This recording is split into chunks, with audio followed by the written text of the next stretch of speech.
నమస్కారం అండి. చాలామంది యూజువల్‌గా వచ్చి అడిగే క్వెషన్ ఏంటంటే, పళ్ళు ఎందుకు పుచ్చిపోతున్నాయండి మావి? అండ్ పళ్ళు పుచ్చిపోవడానికి మేము తినే ఫుడ్డే కారణమా? లేకపోతే మేము తీసుకునే డ్రింక్స్ ఏమైనా కారణమా? అని అడుగుతుంటారు.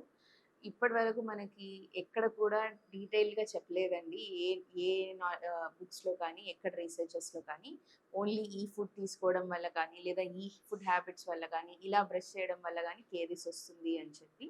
దానికి మల్టిపుల్ రీజన్స్ ఉంటాయండి. Not only one reason.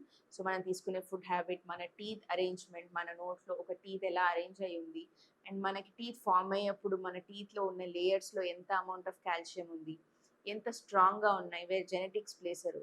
So, multiple factors ఉంటాయి. వన్ ఫ్యాక్టర్ అని ఉండదు. చాలామంది కంపేర్ చేస్తారు పిల్లలకు కానీ, లేదా వాళ్ళకి వాళ్ళ సిబ్లింగ్స్‌తో కానీ, నాకుండవండి, మా బ్రదర్‌కుంటాయి, వాళ్ళకుండవండి, నాకుంటాయి అని. సో, టీత్ పుచ్చిపోవడానికి కారణం ఏంటి? ఇప్పుడు జనరల్‌గా తీసుకుంటే అండి, ఫుడ్ తీసుకోవడంలో ఒక కారణం ఉంటుందండి. Genetics. Where your teeth are genetically weak ముందు నుంచి కూడా.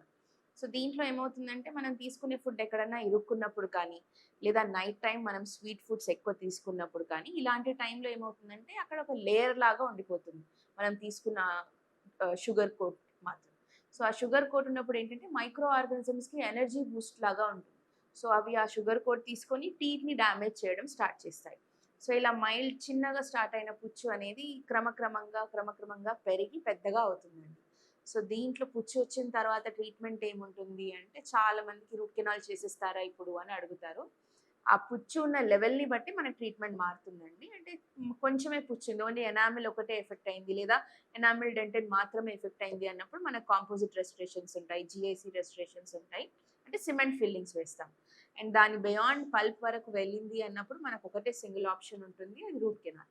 సో, అప్పుడు ఇన్నెవిటబుల్‌గా ఖచ్చితంగా రూట్ కెనాల్ చేయించాల్సిందే పుచ్చొచ్చినప్పుడు. చాలా డీప్‌గా వెళ్ళింది అన్నప్పుడు. లేదు మైనర్‌గా ఉంది, కొద్దిపాటే ఉంది అన్నప్పుడు మనం సిమెంట్ ఫిల్లింగ్‌తో చేయించుకోవచ్చు.